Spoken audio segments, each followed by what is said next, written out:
Up at 3 a.m., out the door at 4 a.m., hitting the trail by 5:30 a.m. Sunrise and waterfalls.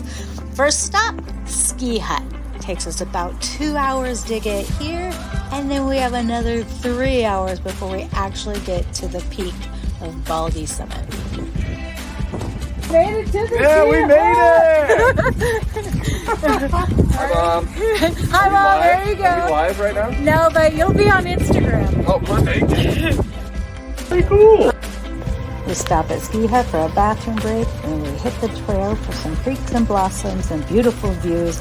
And we have 3,900 feet in elevation gain to go and 11.3 miles round trip. I'm way behind, and the peak looks far away. Getting close to the top.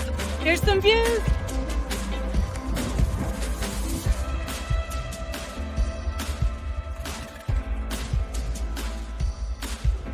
This is a gnarly hike. You gotta stop as often as you need to. Go at your own pace, though. You can do it. Keep at it.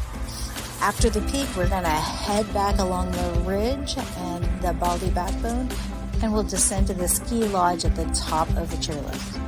But right now, I'm still climbing and still dying.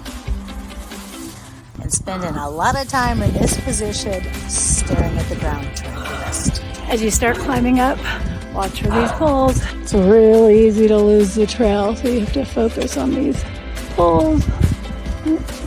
There it is. Still so far to go.